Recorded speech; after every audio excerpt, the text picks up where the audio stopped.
এবার কি আমরা করব রেফারেন্স ফ্রেম, ঠিক আছে, ফ্রেম অফ রেফারেন্স।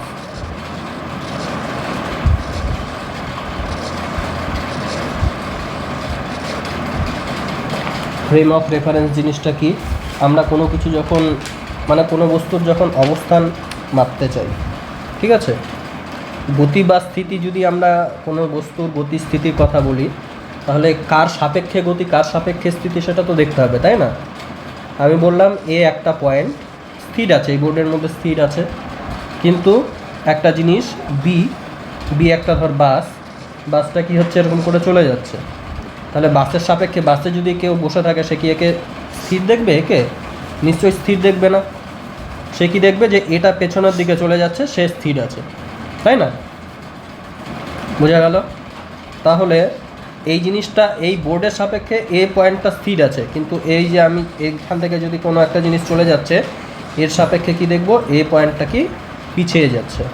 তাহলে বোঝা গেল যে সবার সাপেক্ষে একটা জিনিসের অবস্থান সেম হবে না, এক একজনের সাপেক্ষে এক এক রকম হবে। ওটাই বলা হয় সব কিছুই আপেক্ষিক, ঠিক আছে?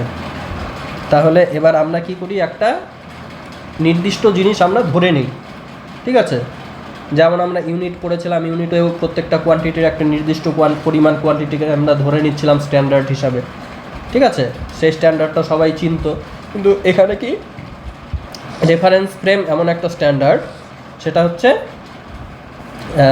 সবাই চেনে, অবশ্যই সবাই চেনে, কিন্তু সেটা কোথায় হবে সেটা আমার হাতে, ঠিক আছে? আমি এখানে নিলাম, এখানে না নিয়ে আমি এখানেও নিতে পারতাম, যেখানে আমার খুশি আমি যে কোনো একটা জায়গায় কি নেব, একটা নির্দিষ্ট স্থির পয়েন্ট নিলাম, ধর এই জায়গাটাকে আমি চিনি, এই জায়গাটার সাপেক্ষে আমি সবাইকে বলবো।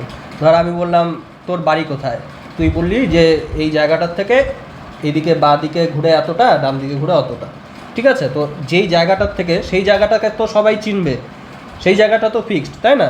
সেরকম ফিক্সড জায়গা হচ্ছে এই জায়গাটা। তো এই জায়গাটার থেকে এই পয়েন্টটা কত দূরে, আমি কি বলবো, নর্থে 2 ঘর যাব, আর কি করব, ওয়েস্টে কয় ঘর যাব, 1 2 3 4, ধর এই পয়েন্টটা এখানে আছে 5 ঘর, ঠিক আছে? 5 ঘর, বোঝা গেল? তাহলে এই পয়েন্টটাকে আমি কি করলাম, এই যে এই পয়েন্টটা আমাদের সবার পরিচিত একটা জায়গা ছিল, সেই জায়গার সাপেক্ষে আমি এই জায়গাটার অবস্থানটা মাপলাম, বোঝা গেল? এটাই হচ্ছে আমাদের রেফারেন্স ফ্রেম, যার রেফারেন্সে কোনো একটা জিনিসের অবস্থান মাপা হয়, ঠিক আছে? তাহলে অবস্থান যদি মাপতে পারি, অবস্থান মাপা মানে স্থিতি বা গতি মাপা, কারণ অবস্থান যদি সময়ের সাপেক্ষে স্থির থাকে, তাই না, তাহলে সেটা কি হয়ে যাচ্ছে, স্থিতি। আর অবস্থানটা যদি সময়ের সাপেক্ষে স্থির না হয়ে চেঞ্জ হয়, সময়ের সাপেক্ষে চেঞ্জ হচ্ছে, পয়েন্ট এটা এখন এখানে আছে, একটু পরে এখানে চলে গেল, একটু পরে এখানে চলে গেল, তাহলে আমরা কি বলবো, এটা গতিশীল, তাই না? তাহলে স্থিতি গতি বোঝা গেল, আর রেফারেন্স ফ্রেমও বোঝা গেল, তাই তো? এবার রেফারেন্স ফ্রেম কয় প্রকার ও কী কী এই জিনিসটা আমরা একটু দেখব, ঠিক আছে? আমরা যদি 1D মানে 1 ডাইমেনশন, ঠিক আছে? ডাইমেনশন জিনিসটা কি, যেদিকে আমরা চলাচল করতে পারি সেই জিনিসটাকেই ডাইমেনশন বলা হয়। 1D মানে কি, আমরা একটা লাইন বরাবরই চলতে পারবো এইদিকে অথবা এইদিকে, সেটা হচ্ছে 1D। 2D মানে কি, 2 ডাইমেনশন মানে কি, যেখানে দুটা পরস্পর লম্ব ডাইমেনশন থাকে, অর্থাৎ আমি বাদিক ডান দিকেও যেতে পারবো, আবার ওপর নিচেও যেতে পারবো, এটা হচ্ছে 2D। আর 3D জিনিসটা কি, 3D জিনিসটা হলো আমি ওপর নিচেও যেতে পারবো, ডান দিক বাদিকেও যেতে পারবো, আর কি এই বোর্ডের থেকে ওপরের দিকে উঠে আসছে এরকমও হবে, ওটা তো আঁকা সম্ভব না, এটা বুঝতে হবে, একটা ভেতরের দিকে ঢুকে যাচ্ছে এরকম আমি কী করতে পারবো, যেতে পারবো। এই জিনিসটা কী হয়ে গেল, 3D। তো আমরা যেই জগতে বাস করি সেটা হচ্ছে কি স্পেসের 3D, তাই না? আমরা এরকম 3 দিকেই যেতে পারি, এর থেকে বেশি কিন্তু কোনো দিকে যেতে পারি না, হয় বাদিক ডান দিক, উপর নিচে, অথবা সামনে পেছনে। আচ্ছা, এটা দিয়ে আমাদের সব যে কোনো পয়েন্টে পৌঁছে যাওয়া যায়, বোঝা গেল? আরেকটা জিনিস কিন্তু সব সময় চেঞ্জ হয়, সময়, সেটা হলো কি সময়। আমাদের অবস্থান যেরকম চেঞ্জ হয়, এখান থেকে এখানে গেলাম, এখান থেকে এখানে গেলাম, ঠিক আছে? বা অবস্থানটা কি স্থিরও থাকতে পারে, কোনো একটা জায়গায় স্থিরও থাকতে পারে, সময় চলে যাচ্ছে অবস্থানটা স্থিরও থাকতে পারে, কিন্তু আমি সময়কে যদি এরকম কোনো একটা ডাইমেনশনের আকারে আঁকতে চাই, সেই ডাইমেনশনটা কী হয়, সবসময় কিন্তু চলমান থাকে। সময়ের ডাইমেনশনে কোনো একটা জিনিস কিন্তু স্থির থাকে না। বোঝা গেল? এই জিনিসটা আমরা পরে আসবো আরও ডিটেইলে। তো আধুনিক ফিজিক্সে এই সময়টাকেও আরেকটা ডাইমেনশন হিসাবে কল্পনা করা হয়, ঠিক আছে? যেটা এদের সঙ্গে লম্ব তো খাতায় এখানে আঁকা সম্ভব নয়, এদের সাথে লম্ব, কিন্তু ধরা হয় সময়টা কি একটা কাল্পনিক তল আছে, সেই তলটা এই তল সবার সঙ্গে কি লম্ব। এখানে তিনটা পরস্পর আমি তিনটা তল আঁকতে পারি, তাই না? বাদিক ডান দিকের জন্য এটা একটা তল, ওপর নিচের জন্য এটা একটা তল, আর সামনে পেছনের জন্য এটা একটা তল। তো তিনটা তলই পরস্পরের সাথে লম্ব, অর্থাৎ তিনটা লাইন যেরকম লম্ব ছিল। তো তলগুলোর মধ্যে আমরা তিনটা ডাইরেকশানে যেরকম যেতে পারি, আরেকটা কাল্পনিক তল হচ্ছে সময়, যেটাকে আমরা কি করি, এরকম করে ওই যেরকম আমাদের স্পেসের ডাইমেনশন হয় সেরকমই ডাইমেনশন দিয়ে আঁকি। বোঝা গেল? তাহলে স্পেস আর টাইমের মধ্যে পার্থক্য কী হচ্ছে? ডাইমেনশনের মধ্যে আমরা খাতায় একরকম করেই আঁকবো। খাতায় যে এরকম করে এক্স অক্ষ আঁকলাম, মানে ওপর দিকে যাওয়া, ওপর নিচে যাওয়াটাকে এক্স দিয়ে ধর বোঝাচ্ছি, হয় ওয়াই দিয়ে বোঝাচ্ছি, বাদিক ডান দিকে যাওয়াটাকে এক্স এক্সিস দিয়ে বোঝাচ্ছি, ঠিক আছে? কখনো আমার যদি ইচ্ছা হয় যে সময়টাকে দেখাবো কিভাবে, আমি কি করব, ওয়াই অ্যাক্সিসটা নিলাম, ওয়াই অ্যাক্সিসে কেমন পরিবর্তন হচ্ছে, আর এই এক্স অ্যাক্সিসে সময়েরটা নিয়ে নিলাম। অর্থাৎ এখান থেকে এদিকে যাচ্ছে মানে কি, সময় বাড়ছে। একটা জিনিস যদি শুধু ওঠানামা করছে ধর, সেটা যদি এখানে আঁকি, সেটা কি হয়ে যাবে, এরকম হয়ে যাবে, এরকম হয়ে যাবে। কেন? কারণ এখানে এরকম করে এগোনো মানে কি, সময়ের সাপেক্ষে এগোচ্ছে, সময় পার হচ্ছে। সময় পার হওয়া মানে এদিকে এগোনো। বোঝা গেল? সেই জন্যই মানে সময় পার হওয়াটাকে আমরা এরকম যেরকম একটা স্পেসের ডাইমেনশন আঁকি, সেরকম ডাইমেনশন দিয়েই আঁকা হয়। এগুলো পরে আবার করব। এখন আমরা ওই কোঅর্ডিনেট সিস্টেম যেটা ছিল, মানে ফ্রেম অফ রেফারেন্স, সেগুলো আগে দেখে নিই, ঠিক আছে? দেখ, 1Dতে আমাদের কি, ওয়ান ডাইমেনশন মানে একটাই ডাইমেনশন আছে, হয় ডান দিক যাবে বা দিক যাবে, অথবা আমরা এরকমও বলতে পারতাম হয় উপর যাবে বা নিচে যাবে, অথবা এরকমও বলতে পারতাম সামনে পেছনে যাবে, ঠিক আছে? যে কোনো একটা, সেটা হচ্ছে কি ওয়ান ডাইমেনশন। ওয়ান ডাইমেনশন মানে কি, একটা লাইন, একটা প্লেন তো হবে না। একটা প্লেন মানে সেটা অবশ্যই দুটো ডাইমেনশন থাকতে হবে। একটা প্লেন মানে কি, আগে পেছে যাওয়া যাবে, আবার কি এদিকেও যাওয়া যাবে।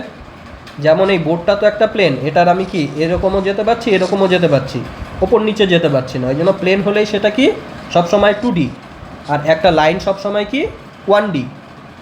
এই লাইনটার খালি আমি এদিকে বা এদিকেই যেতে পারবো, এরকম ওপর নিচে ওঠানামা করতে পারবো না, কারণ 1D মানে একটা ডাইমেনশনেই আমি যেতে পারছি। তাহলে লাইন হয়ে যাবে 1D, আর 2D হয়ে যাবে যে কোনো প্লেন, আর 3D হয়ে যাবে কি যে কোনো বস্তু, আমি তুই সব কিছুই হয়ে যাবে কি 3D বস্তু। বোঝা গেল?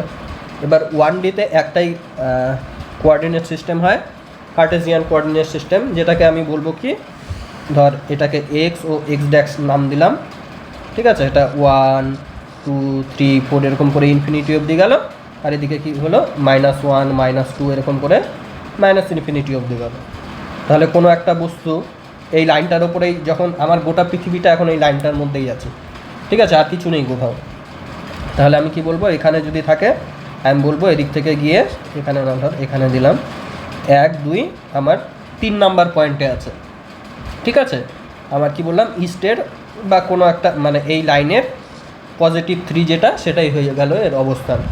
অথবা যদি এদিকে থাকে আমি কি বলবো, নেগেটিভ, ধর -5 আছে, -5টাই হয়ে গেল কি আমাদের অবস্থান। হয়ে গেল কার্টেসিয়ান সিস্টেম 1D। এবার 2D এর কার্টেসিয়ান সিস্টেম। 2D মানে কি, 2Dটা খুব সোজা, বোর্ডের মধ্যে আঁকানো যাচ্ছে 2Dটা, ঠিক আছে? এটাই 2D, বোর্ডটার গোটাটাই হয়ে গেল কি 2D। 2Dতে পরস্পর দুটো পারপেন্ডিকুলার প্লেন আছে, পারপেন্ডিকুলার লাইন আছে, তাই না? একটা প্লেন আর দুটো লাইন, পারপেন্ডিকুলার লাইন, এটার সাথে এটা পারপেন্ডিকুলার রাখলাম, তাই তো? এটার আমরা নাম কি দিই, এক্স, এটার নাম দিই ও, এটার নাম দিই কি এক্স ড্যাশ, এটার নাম ওয়াই ও ওয়াই ড্যাশ। তো এখানে কার্টেসিয়ানে কীভাবে মাপে আমরা জানি, কোনো একটা বস্তু যদি এখানে থাকে আমি কি বলবো, এক্স বরাবর 1 2 নাম্বার ঘরে, আর ওয়াই বরাবর 1 নাম্বার ঘরে আছে, তাই না? তাহলে এক্স অ্যাক্সিস বরাবর 2 ঘরে আছে, তাহলে 2, 1, এটাই হয়ে যাবে কোঅর্ডিনেট। বোঝা গেল কীভাবে মাপবো। এবার এই জিনিসটাকে আমি আরেকভাবেও মাপতে পারি।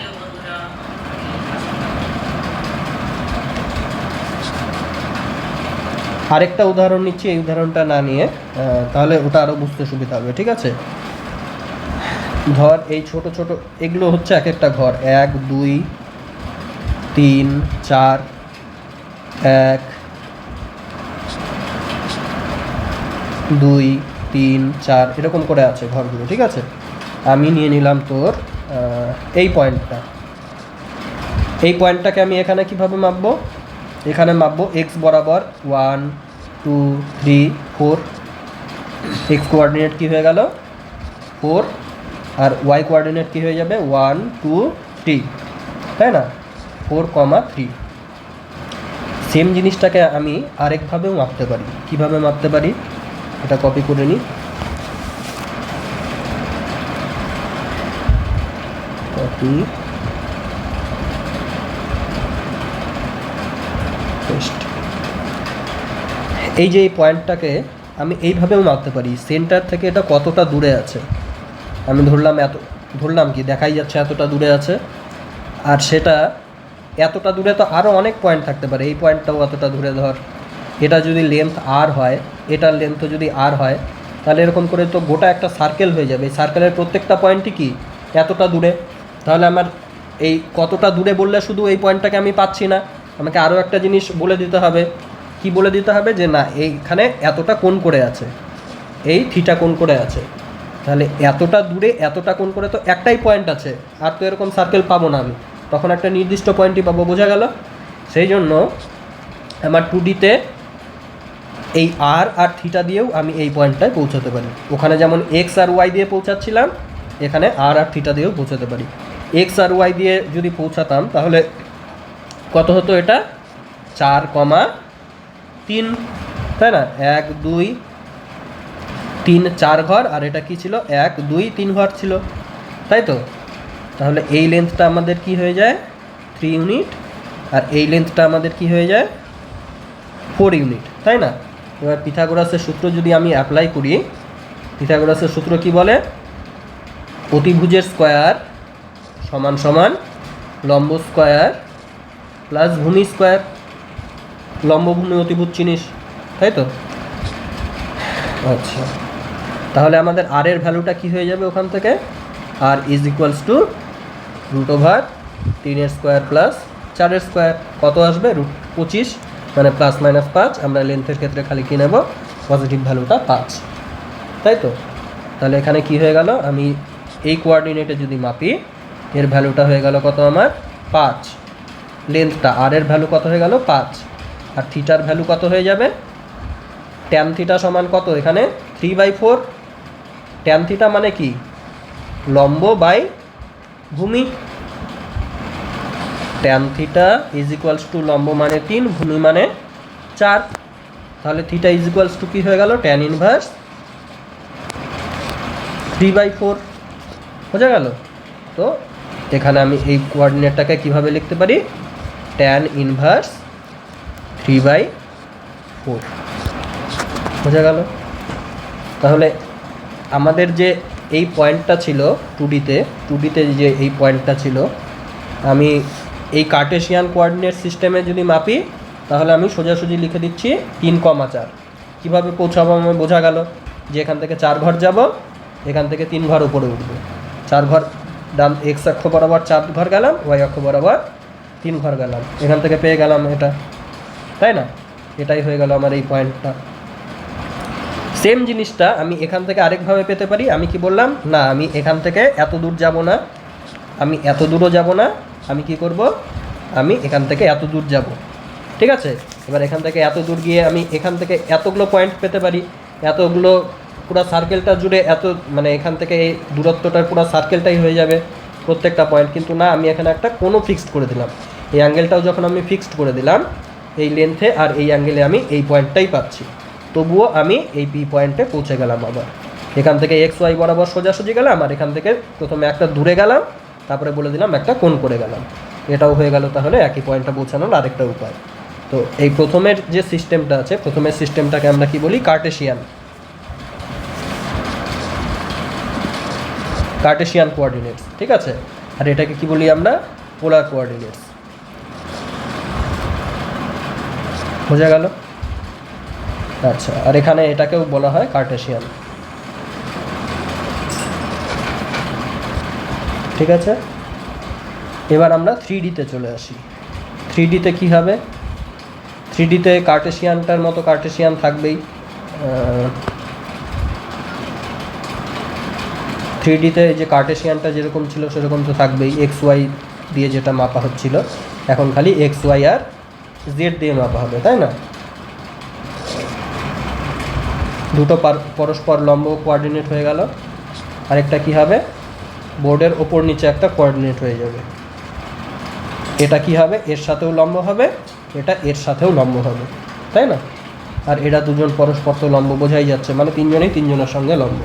আমাদের যে এই 3টা আঙুল হয়, ঠিক আছে, বুড়ো আঙুল আর তারপরে দুটো আঙুল, 3টো আঙুলকে আমরা এরকম 3 দিকে দিয়ে 3টা ডাইমেনশন দেখাতে পারি, তাই না? এটা একটা ডাইমেনশন, এদের মধ্যে 90 ডিগ্রি, আর এটা সামনের দিকে আছে এই আঙুলটা, আর নিচে এরকম দুটো আঙুল আছে। বোঝা গেল? এদের মধ্যেও 90 ডিগ্রি, এদের মধ্যেও 90 ডিগ্রি, আর এটার মধ্যেও 90 ডিগ্রি। তো ব্যাপারটা হচ্ছে এরকম। আচ্ছা, এখানে আমি কিভাবে যাব কোনো একটা পয়েন্টে? এখানে ধর একটা পয়েন্ট আছে, এদিকে নিলাম পয়েন্টটা, লাল রঙের পি পয়েন্ট। তো এটা এক্স অক্ষ বরাবর গেলাম, ধরে 1 2 3 ঘর গেলাম। তারপরে কি করলাম? আমি আগে নামটা দিয়ে দিই। হ্যাঁ, সামনের দিকে যেটা তীরটা মারবে সেটা কি? যেটা একদম বোর্ডের থেকে উঠে একদম বুকে এসে লাগবে, সেটা হচ্ছে এক্স। মনে রাখবি, এক্স বুকে 3 মারে, ঠিক আছে? তো এটা যখন মনে থাকবে, এক্সটা যেহেতু চেঞ্জ হয়ে গেল, এক্স চেঞ্জ হয়ে যায়, তাই না? এখান থেকে এখানে চলে আসলো, তাহলে ওয়াইটাও এখান থেকে চেঞ্জ হয়ে এখানে চলে আসলো, ঠিক আছে? আর যেটা পড়ে থাকলো এটা হচ্ছে জেড। বুঝে গেল? তাহলে এটা এক্স, এটা ওয়াই, এটা জেড, মনে থাকবে। এটা কিন্তু কনভেনশন, এই কনভেনশনটা ভুলিস না। বাই চান্স ভুলে গেলে এক্সের থেকে ওয়াইয়ের দিকে ওই ডান প্যাচে স্ক্রু, বোঝা গেল? যদি ভুলে যাস তাহলে এই এক্সের থেকে, মানে যেটা উপরের দিকে উঠে বুকে লাগছে, সেটার থেকে ডান দিকে ওয়াইয়ের দিকে একটা স্ক্রুয়ের প্যাচ ঘোরাবি, ডান প্যাচে স্ক্রু ঘোরাবি, যেটা যেদিকে যাবে সেটাই হচ্ছে পজিটিভ জেডের ডাইরেকশান, ঠিক আছে? এগুলো পরে আমরা আরও অনেক ডিটেইলে পড়বো, তখন মুখস্থ হয়ে যাবে। বোঝা গেল? তাহলে কোনো একটা পয়েন্টে পৌঁছাতে গেলে আমি এক্স অক্ষ বরাবর কিছুটা দূর যাব, তারপরে কি করব? ওয়াই অক্ষ বরাবর পেছনের দিকে যাব, আর জেড অক্ষ বরাবর ওপরের দিকে উঠে আমি এই পি পয়েন্টে কী করলাম? এখানে ধর পি পয়েন্টটা ছিল, পি পয়েন্টে আমি পৌঁছে গেলাম। বোঝা গেছে? মানে এটা এক্স অক্ষ বরাবর ধর তো 3 ঘরে গেলাম, লিখলাম 3,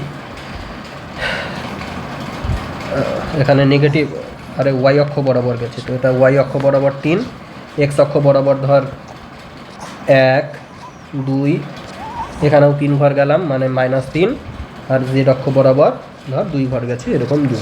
বোঝা গেল কীভাবে পৌঁছাবো এখান থেকে এখানে?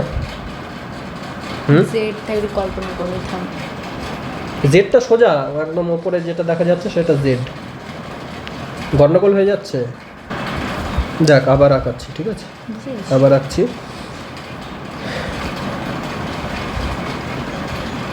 ছোট করে দিই।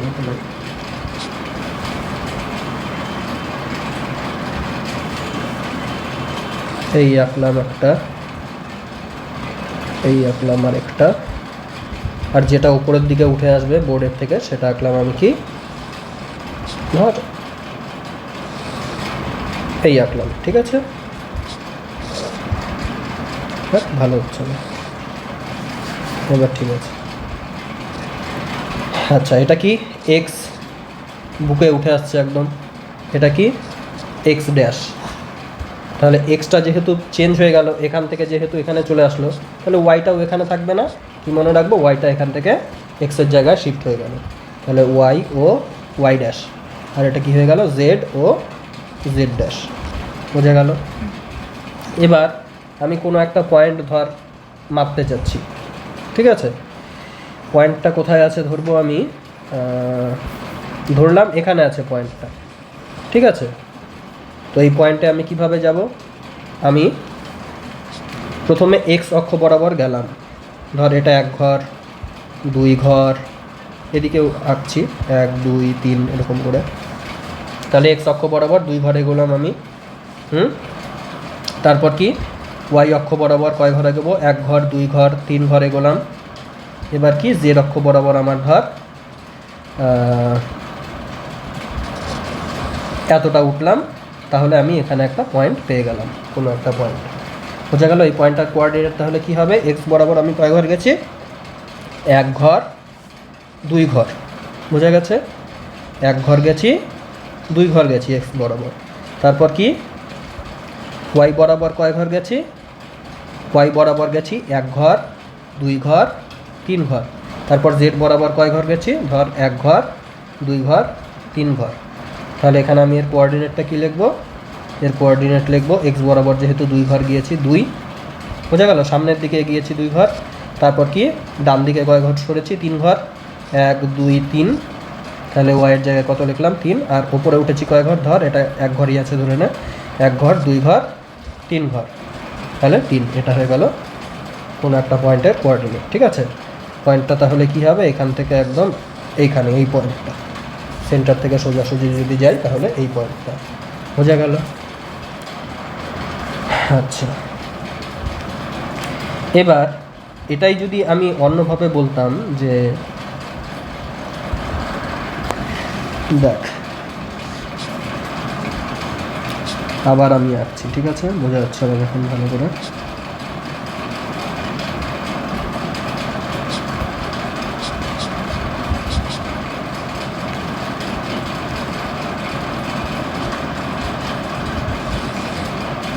এটা আমাদের এক্স কোঅর্ডিনেট, এক্স ও এক্স ড্যাশ, ওয়াই ও ওয়াই ড্যাশ, জেড ও জেড ড্যাশ, বোঝা গেল। এবার আমি এখানে একটা তোর ধর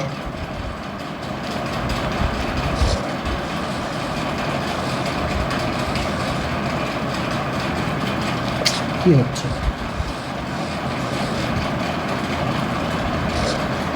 একটা আমি ধর কিউবয়েড আঁকছি, ঠিক আছে, কিউবয়েড আঁকছি।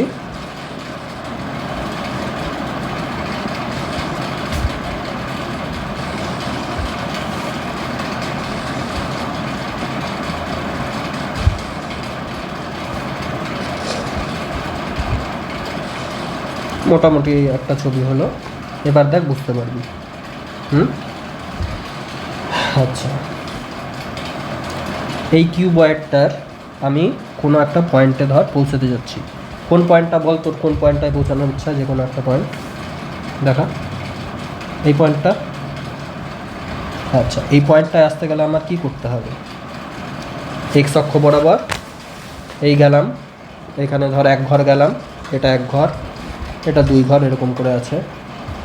তারপরে কি করতে হবে, আমার ওয়াই অক্ষ বরাবর যেতে হবে, ওয়াই অক্ষ বরাবর এদিকে যেতে হবে অথবা এদিকে যেতে হবে, এটা তো কোনো দিকেই নেই, এটা একদম মাঝখানে আছে। তাহলে এক্স কোঅর্ডিনেট আমার কত হলো, 1 ঘরে গেলাম, কিন্তু ওয়াই কোঅর্ডিনেট কী হয়ে গেল 0, যেহেতু আমি বাদিকেও গেলাম না ডান দিকেও গেলাম না, ঠিক আছে। আর এবার উপরে উঠতে হচ্ছে কয় ঘর, ধর 1 ঘর 2 ঘর 3 ঘর, ঠিক আছে। তাহলে এটার কোঅর্ডিনেট হয়ে গেল 0 1 0 3, বোঝা গেল। এবার তোর ধর এই পয়েন্টটায় পৌঁছানোর ইচ্ছা, তুই কী করবি, তুই এক্স বরাবর এই 1 ঘর এগোলি, তারপর কি করবি, ওয়াই অক্ষ বরাবর এই গেলি 1 ঘর 2 ঘর 3 ঘর, ঠিক আছে, 1 ঘর 2 ঘর 3 ঘর 4 ঘরের মতো আছে, ধর 4 ঘর গেলি। তারপর কী করলি, জেড বরাবর 1 2 3 4 ঘর উঠে গেলি এখানে, বোঝা গেল। তাহলে এটা কি হয়ে গেল, এক্স বরাবর গেছিলি 1 ঘর, ওয়াই বরাবর গেছিলি 4 ঘর, আর জেড বরাবরও গেলি কত 4 ঘর। এরকম করে প্রত্যেকটা পয়েন্টের তুই কোঅর্ডিনেট বের করে ফেলতে পারবি, তাই না। এটা এই পয়েন্টটা হলো, আগেরটা এই পয়েন্টটা ছিল, তাই তো, বোঝা যাচ্ছে এবার, ক্লিয়ার। তাহলে এবার চলে আসি নেক্সটটায়, ঠিক আছে, সেটা হচ্ছে কি পোলার, স্পেরিক্যাল পোলার কোঅর্ডিনেট। এবার স্পেরিক্যাল পোলার কোঅর্ডিনেট, ঠিক আছে, যেরকম করে আমরা এই আগের পয়েন্টটায় পৌঁছেছিলাম এক্স ওয়াই জেড করে, ধর এই পয়েন্টটায় পৌঁছেছিলাম, এই এক্সে পৌঁছালাম, তারপরে এই এক্স বরাবর এগিয়ে গেছিলাম ধর, তারপর কি করেছিলাম ওয়াই বরাবর এতটা গেছিলাম, তারপর কি জেড বরাবর এতটা গেছিলাম, এরকম করে পৌঁছেছিলাম। এখানে আরেকভাবেও পৌঁছাতে পারি। কিভাবে সেটা, এখান থেকে আমি সোজাসুজি এখানে চলে গেলাম, ডিস্টেন্সটা ধরলাম কি আর, ঠিক আছে। এবার আরটার আমি কি করলাম, ওপর থেকে একটা ছায়া ফেললাম, তাহলে ছায়াটা এরকম করে পড়বে, এরকম করে পড়লো ছায়াটা। এই ছায়াটা যতটা কোণ করবে সেই কোণটাকে আমি বললাম কি থিটা, বোঝা গেল। আর এই ছায়ার সঙ্গে এই রিয়েল জিনিসটা যতটা কোণ করবে সেই জিনিসটাকে আমি বললাম কি ফাই। অর্থাৎ কি হলো, কোনো একটা জিনিসের কোঅর্ডিনেটকে আমি কিভাবে প্রকাশ করছি এখানে, প্রথমে আমি বললাম কতটা দূর আছে সেটা আর, তারপরে কি এক্স অ্যাক্সিসের সঙ্গে এই জিনিসটা কতটা কোণ করে আছে, মানে ছায়াটায় যে কতটা কোণ করেছিল এক্স অ্যাক্সিসের সঙ্গে সেটা হচ্ছে কি আমাদের থিটা। আর কি হচ্ছে, এই যে এই কোণটা যেটা আছে সেটা কি হয়ে যাচ্ছে, এই কোণটা ঠিক আছে, এই কোণটা না নিয়ে এই কোণটা একই ব্যাপার, তাই না। এই কোণটাকে আমি ফাই বলে দিচ্ছি, যেটা জেড অ্যাক্সিসের সঙ্গে কতটা কোণ করে আছে। তাহলে আমি কি হচ্ছে এক্স ওয়াই জেডে যেরকম মাপছিলাম একভাবে কার্টেসিয়ানে, তারপরে কি আমি পোলারে মাপলাম কিভাবে, আর থিটা ফাই দিয়ে, বোঝা গেল। থিটাটা হচ্ছে এক্স অ্যাক্সিসের সঙ্গে কোণ, আর ফাইটা হচ্ছে কি জেড অ্যাক্সিসের সঙ্গে কোণ, বোঝা গেল। আরেকভাবেও আমি মাপতে পারি, সেটা হচ্ছে আমাদের সিলিন্ড্রিক্যাল কোঅর্ডিনেট সিস্টেম। সেটা কি, সেটা হচ্ছে আমি ধর বললাম কোনো একটা জিনিস এখানে আছে, দূরত্বটাকে আমি আর বললাম, ঠিক আছে, দূরত্বটাকে আর না, এখানে ধর রো দিয়ে লেখা হয়, আমি রোই লিখলাম, জেনারেলি রো দিয়ে লেখা হয়। রো ডিস্টেন্সে আছে, এটা এক্স অ্যাক্সিসের সঙ্গে কত কোণ করে আছে, ধরলাম আমি থিটা কোণ করে আছে, ঠিক আছে। আর জেড অ্যাক্সিস বরাবর জিনিসটা অ্যাকচুয়ালি এখানে আছে, এটা আমাদের পয়েন্ট পি, ঠিক আছে। তাহলে জেড অ্যাক্সিসের সঙ্গে কি, জেড অ্যাক্সিসের এতটা উপরে আছে, 1 2 3 4 5 6 7 ঘর উপরে আছে ধর, তাহলে বোঝা গেল কীভাবে মাপবো পি এ পয়েন্টটাকে, কীভাবে মাপবো, রো মানে কতটা এরকম দূরে আছে, থিটা মানে কি, থিটা মানে হচ্ছে কতটা কোণ করে আছে এক্স অ্যাক্সিসের সঙ্গে, আর জেড মানে কি কতটা উপরে আছে, তাও তবু আমি এই পয়েন্টটাতেই পৌঁছাবো, ঠিক আছে। রো থিটা জেড এভাবেও মাপতে পারি। তাহলে এইটা আমাদের কি হয়ে গেল, কার্টেসিয়ান কোঅর্ডিনেট সিস্টেম। এটা কি হয়ে গেল, স্ফেরিক্যাল পোলার কোঅর্ডিনেট সিস্টেম। আর এটা কি হয়ে গেল, সিলিন্ড্রিক্যাল কোঅর্ডিনেট সিস্টেম। তো 3Dর যে এই জিনিসগুলো আছে এগুলো কিছু লাগবে না, আমি জাস্ট বলে রাখলাম যে 3ভাবে মাপা হয়। বাই চান্স যদি বলে দেয় 3Dতে কয় রকম করে মাপা যেতে পারে, কি কি নাম দিয়ে প্রশ্ন বলেও দিতে পারে হঠাৎ করে, মানে তখন তোর মাথায় থাকলো আর কি, এটা তো এত কিছু পড়ালাম, এটুকু অন্তত মাথায় থাকবে 3 রকমের হয়, তাই না। আচ্ছা, এবার আরেকটা জিনিস বলে দিই, এটাও এক্সট্রা বলছি একটু। এইটা তো একভাবে শ্রেণী বিভাগ করলাম যে কিভাবে আমি জিনিসগুলোকে মাপবো, ঠিক আছে। তো সেটার আমি 1Dতে দেখলাম যে একভাবেই হচ্ছে শুধু কার্টেসিয়ান। 2Dতে কি দেখলাম, যে 2Dতে দেখলাম কার্টেসিয়ানে যেরকম হচ্ছিল এক্স বরাবর গেলাম ওয়াই বরাবর গেলাম, সেরকম আর থিটা বরাবরও যেতে পারি আমি, ঠিক আছে। আর আমি 3Dতে কি দেখলাম, 3Dতে এক্স ওয়াই জেড বরাবর যাচ্ছিলাম, আর থিটা ফাই বরাবরও যাচ্ছিলাম সেই পয়েন্টে, আর কি ওই রো থিটা আর কি ছিল জেড রো থিটা জেড দিয়েও আমি এই পয়েন্টে যাচ্ছিলাম। তাহলে যাওয়ার পদ্ধতি 3 রকম ছিল। তাহলে ওই জন্য 3Dতে আমাদের কটা সিস্টেম ছিল, 3টা সিস্টেম। 2Dতে দুইভাবে যেতে পারছিলাম যেন 2টা সিস্টেম, আর 1Dতে একটা সিস্টেমই ছিল। এবার এই যে কোঅর্ডিনেট সিস্টেমটা, এটা তোর দাঁড়িয়ে আছে না, এই কোঅর্ডিনেট সিস্টেমটা চলাচল করছে, সেটার উপর নির্ভর করে কোঅর্ডিনেট সিস্টেম আবার 2 প্রকার হয়, ঠিক আছে। ধর কোঅর্ডিনেট সিস্টেম যেটা ছিল, এই যে এই কোঅর্ডিনেট সিস্টেমটা আমাদের এখানে চুপচাপ দাঁড়িয়ে আছে, বা সমবেগে সরল রেখায় গতিশীল আছে। কি আছে, সমবেগে সরল রেখায় গতিশীল। সবসময় মনে রাখবি এখন থেকে, কোনো একটা জিনিস স্থির থাকা, চুপচাপ দাঁড়িয়ে থাকা, বা সমবেগে মানে সময়ের সাপেক্ষে সেম ডিস্টেন্সে যাচ্ছে, সময়ের সাপেক্ষে সেম ডিস্টেন্সে যাচ্ছে। ফিজিক্সের ভাষায় দুটো কিন্তু একই জিনিস। এই জিনিসটাকে ফিল করতে হবে, এটা মানে কীভাবে বোঝাবো আমিও জানি না, ফিল করতে হবে। তাহলে বোঝা গেল ফিজিক্সে কিন্তু দুটা একই রকম। দুটা যদি সেম বেগে চলতে থাকে, ওই যে তাহলে আমি কি দেখব, দুজন চুপচাপই দাঁড়িয়ে আছে, যেটা তুই বললি। তো সেটা হয়ে যাবে কি, সমবেগে থাকলেও আমি যেরকম দেখবো, স্থির থাকলেও সেরকম দেখবো। ওই জন্য সমবেগে সরল রেখায় যদি চলমান হয় আর যদি স্থির থাকে, তাহলেও বস্তু দুটো মানে একই কন্ডিশন আমরা বলবো। আর যদি কখনো এক্সেলারেশন জিনিসটা চলে আসে, এক্সেলারেশন আশা করি জানিস কি জিনিস, তাই না?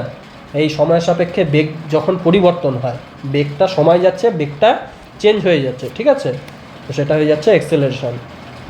এই ফ্রেমটা যদি এক্সেলারেটেড হয়, ঠিক আছে, সেটা হয়ে যাবে আরেক ধরনের reference frame, frame of reference. তাহলে কি হয়ে গেল, ফ্রেম অফ রেফারেন্স আমাদের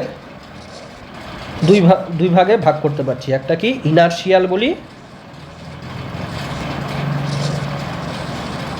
আরেকটা কি বলি ইনার্শিয়াল ফ্রেম অফ রেফারেন্স, আরেকটা কি বলি নন ইনার্শিয়াল ফ্রেম অফ রেফারেন্স। ঠিক আছে,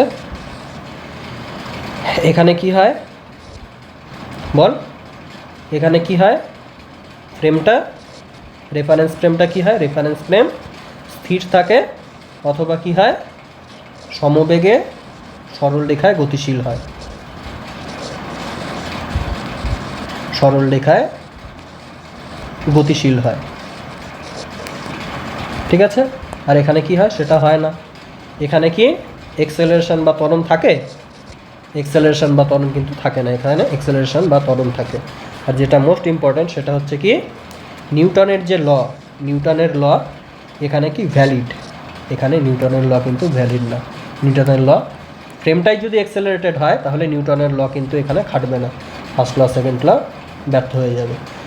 এখানে নিউটনের ল এফেক্টেড করার জন্য আমাদের কি করতে হবে, এক্সট্রা একটা ওই যে একটা এক্সট্রা ফোর্স, ঠিক আছে, সেই ফোর্সটা আমাদের এখানে অ্যাপ্লাই করতে হবে। সেটা কি ফোর্স, কেমন ধরনের ফোর্স, সেগুলো সব আমরা পরে পড়বো। ঠিক আছে, তো রেফারেন্স ফ্রেম এতটুকুই ছিল। এবার এখান থেকে বিভিন্ন অঙ্ক আছে, আচ্ছা অঙ্ক পরে করব, হ্যাঁ।